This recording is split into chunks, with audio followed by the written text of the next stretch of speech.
Okay, this video is how to read more books in 2026. It's June 2026. So this is me seated in what I call the magic bathroom.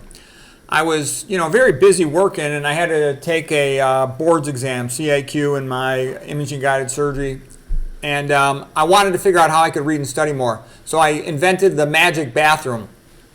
I just have this portable table I slide over in front of the loo, and I usually have a textbook on here to read big books during number twos, and I have paperbacks up here during number ones. I had gotten the idea from Mozart. I saw the movie Amadeus, I really liked it, and then I read a biography of Mozart, and Mozart, used to write letters. He had dysentery for a while. He would write letters while he's on the loo saying, "I think it only fitting to write while shitting." And I'm like, well, gee, I think it's only fitting to read. And so I started to read a lot when I was in that location. Okay?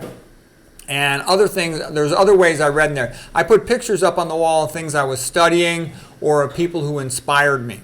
Okay, but I now read one book a week approximately in the bathroom.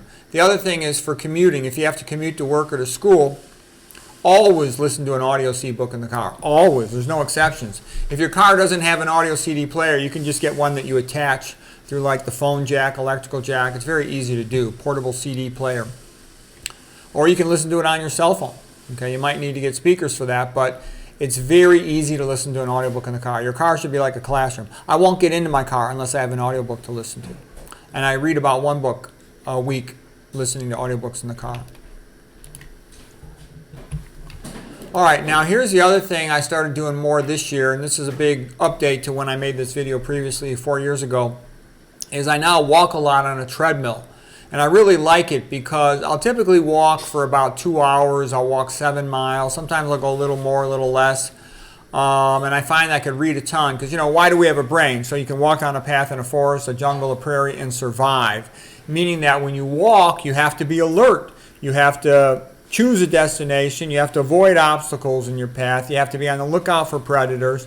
All of those things make you more alert. The benefit being is you could concentrate better when you read. Because a lot of times I'll have done academic work all morning and into the early afternoon, and then I need to take a study break, get some exercise, and I'll go walk on a treadmill and I'll read some other book, and my concentration will perk back up, similar to what it was when I first woke in the morning. I read an average of about one book a week on a treadmill, or maybe a little bit more than half a book. It depends on how long the book is and how many days off I have to read. But it'll usually take me, I'm reading at a clip of a little more than a page a minute. So it depends what I'm reading, of course. And I fold the corners over. Later on, if I make a book review for a YouTube video, I'll go back over the information and take out of it what I want to keep long term.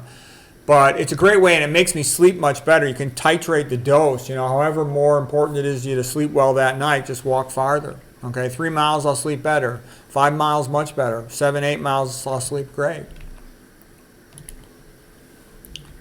Okay, now here is me coming home from work, and this is at my old house. And I would just pick up a book and I would just read and walk around in circles. The house had a big circular area, and I would like doing that. I get a little exercise and I get some reading done. Here's me sitting at a computer, and I show this because I'll often read books while I'm eating dinner, especially if I'm by myself. And I'll just systematically go through the book. I'll go through medical papers. Of course, a lot of times it's kind of pleasant to watch educational videos while you're sitting at a computer, but what I'm getting at is, number one, read in the bathroom. That's 1 book a week. Number 2, listen to an audiobook in the car. That's 2 books a week.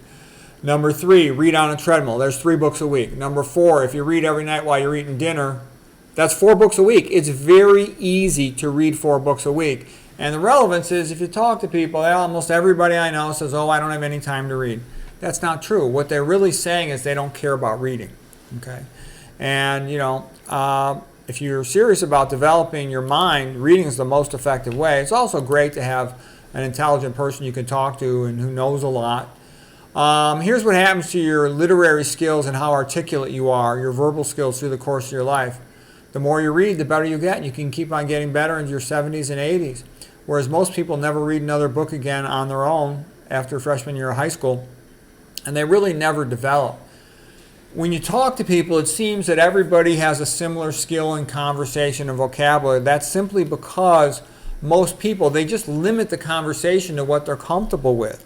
But if you give them a book, give them Shakespeare to read, give them Fyodor Dostoevsky novel, Victor Hugo novel, Henry Sienkiewicz novel, Charles Dickens novel, you will see that most people cannot read it, okay? I'm just stating a fact because I have a lot of experience dealing with a wide range of people in terms of their reading experience and their vocabulary. And what I've learned is how well a person can write a letter. That's a major skill, a significant letter. And I've noticed most people can't write a letter by themselves. A lot of doctors I know, they can't write a letter by themselves. How well can a person read, a paragraph from a book? And what I've noticed is most people can't read a paragraph from a book. They can talk all day long about their own personal life, but they can't read a paragraph from, a significantly complex novel. Okay. All right, now I'm just showing a couple more photographs. You already got the main point from this lecture, but a couple more photographs. Here is the portable table at another house I lived in, my third house. This is me in my great house, the one I loved, where I also had this little thing here for paperback books. And of course, again, I got people on the wall who inspired me.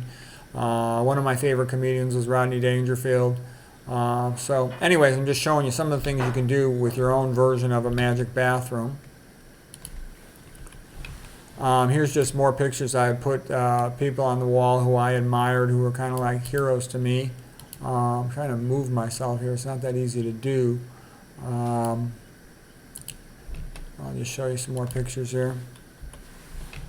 This is the, for some reason I'm getting this little hand here instead of getting my little arrow to move myself. These are just more people, like Dostoevsky inspired me as a writer.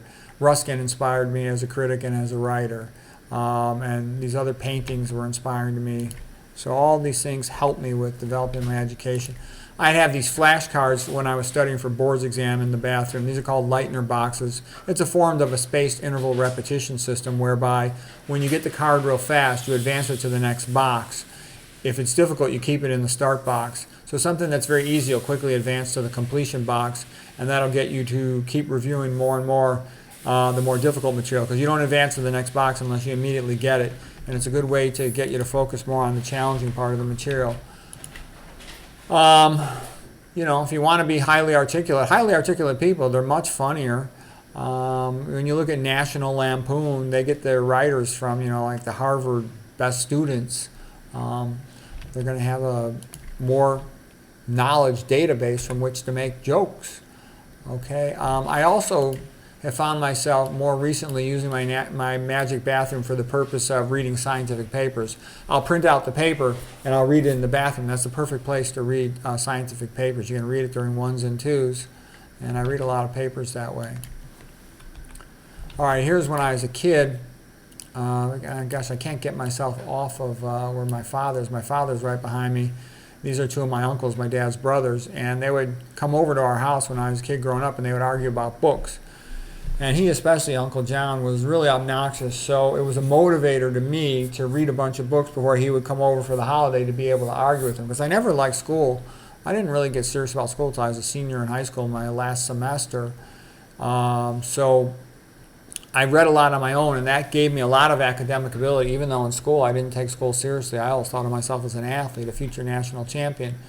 Once I got injured, I'm like, oh my God, I might not be a great athlete. Maybe I won't. I thought I was going to be a college coach. That was my plan for life up until my last semester of senior year of high school. But anyways, having a father who read a lot, having an uncle that I argued about with books, that got me to read a lot. And I just enjoyed reading. Here's me when I was a freshman at Stanford. And again, I got injured my first year of college at Stanford. The coach was threatening to take my scholarship away. And I'm like, oh my God, I'm never going to be a great athlete again. I'm going to have to really get serious about school. And I wasn't, doing that well my first quarter. They have quarters instead of semesters at Stanford. So I said, I have to devote my life to becoming good at school. Otherwise, I'm not going to make it. So I basically remember I was at my freshman dorm, and there was vomit out on the ground outside below the balcony where people had gotten drunk the night before. And I was like, good. All you kids who are way ahead of me in academics, because I was like below average my first quarter at Stanford, I said, I am going to become a learning machine. I'm going to study till I drop out of my chair. If I flunk out of here, it won't be because I didn't try. It'll be because I just didn't have the ability. Anyways, the point I'm saying is I was off the charts motivated. So I did everything I could to become better at school, and I got a lot better at school. But the point of this video was simply, if you make a commitment to wanting to learn and wanting to read, it's very easy to read 4 books a week. And that's without even studying in the daytime. That's just through things you have to do. Okay, so whatever works for you to motivate you. Anyways, I hope you found that helpful.